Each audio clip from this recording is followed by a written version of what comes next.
अस्सलाम वालेकुम नाज़रीन, आप देख रहे हैं जोत न्यूज़ और मैं हूं एम आरिफ डेली इशूज़ के साथ।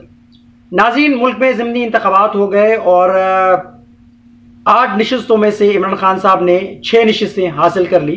लेकिन बात होगी ज़िमनी इंतखाबात के ऊपर और खुसूसन जो होगी वो MQM के ऊपर होगी, क्योंकि MQM ने NA 239 बड़ी बुरी तरह से उस पर उनको शिकस्त मिली है और तहरीक इंसाफ के चेयरमैन इमरान खान साहब ने बड़ी ज़बरदस्त लीड से उनको हराया है। उसके बाद MQM के अंदर एक इख्तलाफात मजीद बढ़ गए हैं और वो जवाल पजीर तो वैसे भी हो, लेकिन उनका झगड़ा हो गया है इजलास के दौरान बहादुराबाद ऑफिस के अंदर। चलते हैं, बात शुरू करते हैं कि MQM के अंदर आखिर ऐसी क्या बात हुई जो MQM इस नहज पर पहुंच चुकी है।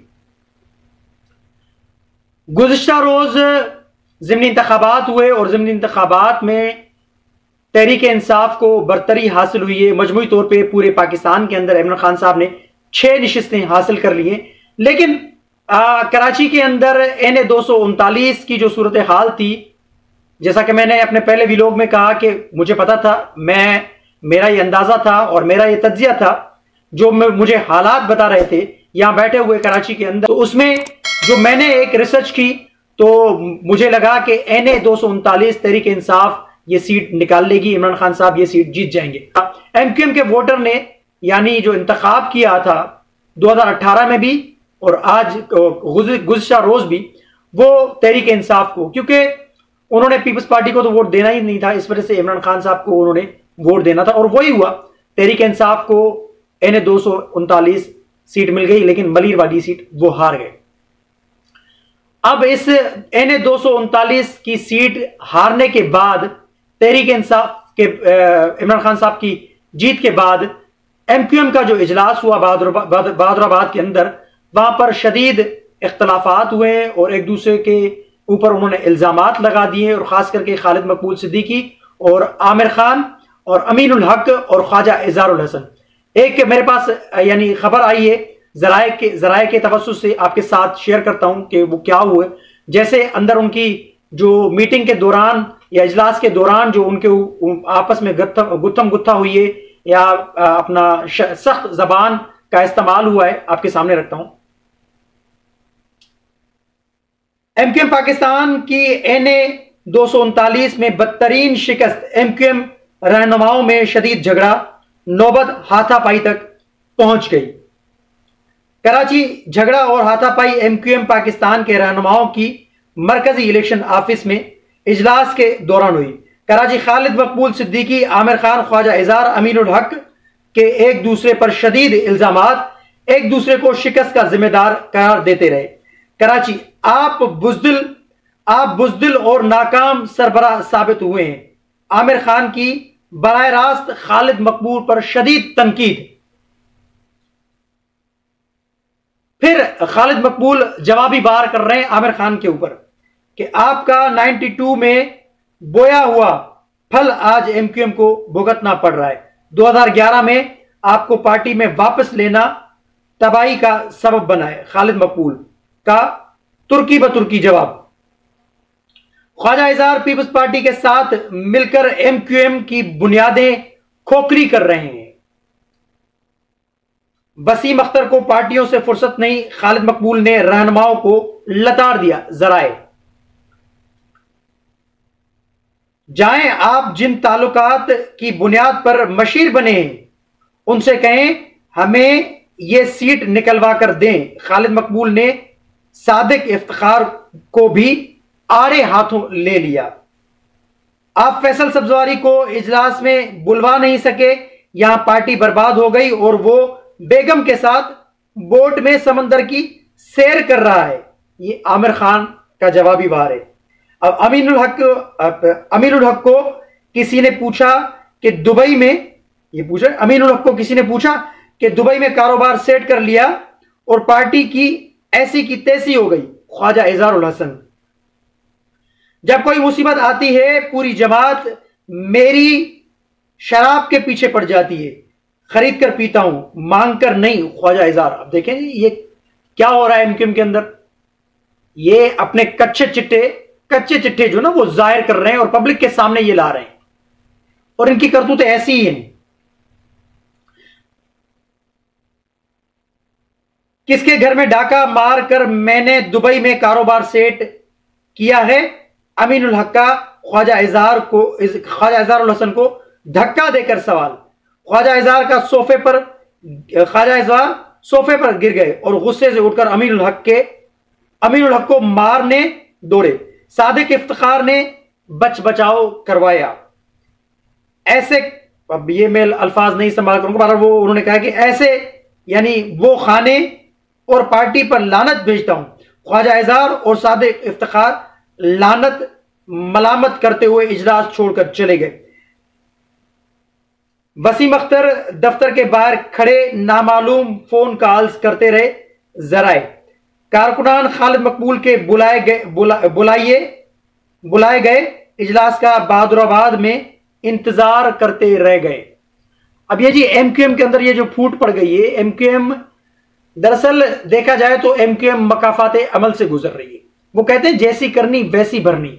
इनका माजी आपके सामने कैसे दहशतजदा माजी था। 1 2 3 करके पूरा शहर बंद हो जाता था और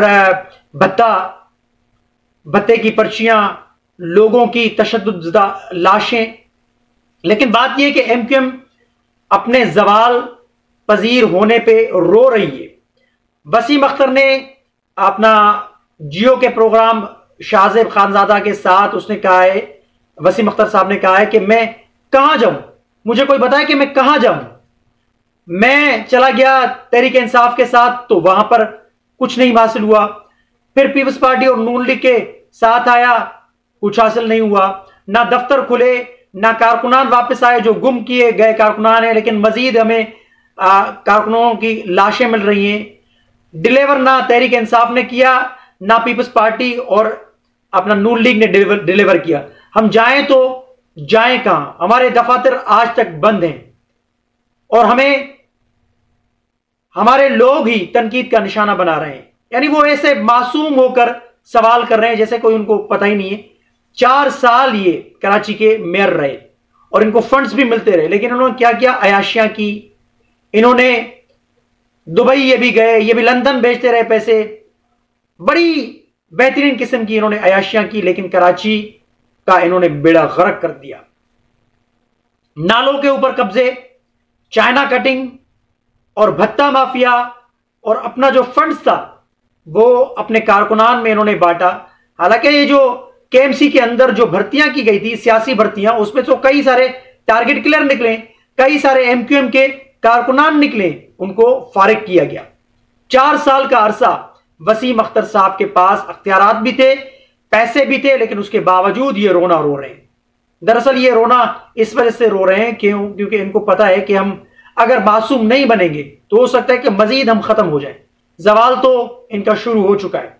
तहरीक इंसाफ ने मजीद इनको कराची से बिल्कुल ही सफा हस्ती से मिटाने का मेरे ख्याल से बेड़ा यानी उठा लिया है या ठेका उठा लिया है, और तहरीक इंसाफ इनके गले की हड्डी बन चुकी है।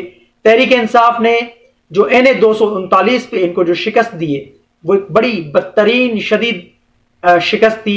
इमरान खान साहब ने बड़ी लीड से नैयर बुखारी को हराया है। उसके बाद ये इनके अपना आपसी इख्तलाफात और जैसे 92 वाले मामलात पर ये बातें चली गई और एक दूसरे को धक्कम धक्का और हाथापाई तक बात चली गई, और उसके अलावा एक दूसरे के ऊपर इल्जामात दर इल्जामात लगाए, और खालिद मकबूल सिद्दीकी को कहा गया कि आप बुज़दिल रहनुमा साबित हुए। फिर आमिर खान को कहा गया कि आप के वो जो यानी कारनामे थे 92 वाले और 2011 में आपको फिर पार्टी में वापस लेना पार्टी की तबाही का सबब बना है। तो एक दूसरे के ऊपर इल्जामात दर इल्जामात।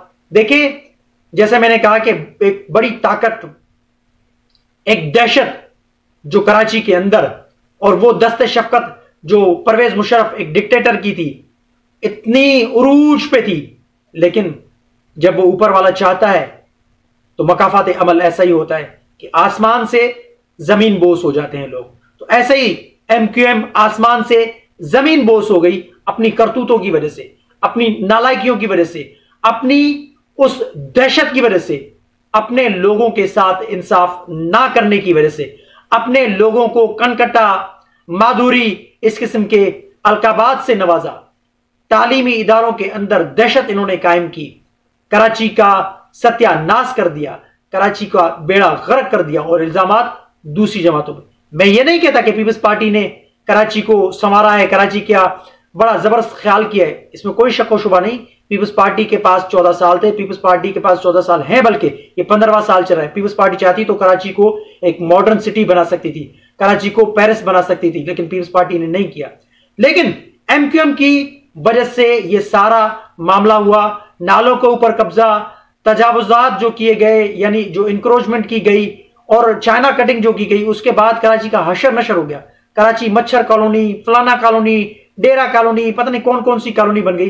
कराची की खूबसूरती खत्म हो गई। उसकी जिम्मेदार सिर्फ और सिर्फ एमक्यूएम है। तो एमक्यूएम को उसी की सजा मिल रही है। एमक्यूएम मकाफात अमल से गुजर रही है। एमक्यूएम ने अपने आप को खुद खत्म करने का वो जो बेड़ा उठाया था या ठेका उठाया था, उसमें वो कामयाब हो गए। एमक्यूएम को किसी ने खत्म नहीं किया, एमक्यूएम ने खुद अपने आप को खत्म किया और आज एमक्यूएम जवाल पजीर है। तो अपनी नाकिस पॉलिसी की वजह से, अपनी दहशत की वजह से, उन लोगों में जो खौफ और हिरास की एक फिजा कायम की हुई थी एमक्यूएम ने, लोग अब उनसे खफाएं। अपने ही लोगों का उन्होंने सौदा किया है, अपने ही महाजर वोट का उन्होंने सौदा करके उन्होंने अपनी कुर्सियां बचाई या अपने आप को उन्होंने बचाया है। तो इस वजह से एमक्यूएम का जवाल हो रहा है, एमक्यूएम जवाल पजीर है। तो इस किस्म की सूरत हाल इजलासों के अंदर आपस में झगड़ा कभी नहीं सुना था, लेकिन मैंने जैसे कहा है ना, जैसी करनी वैसी भरनी। और अगर ऊपर वाला चाहे, जिसे चाहे इज्जत दे और जिसे चाहे जिल्लत दे। तो एमक्यूएम का जवाल मकाफात अमल है। एमक्यूएम ने जो बीज बोया वही एमक्यूएम काट रही है। तो आपके सामने मैंने सारी सूरत हाल रखी है। कमेंट सेक्शन में अपनी राय का इजहार जरूर कीजिएगा। तब तक के लिए अल्लाह हाफिज।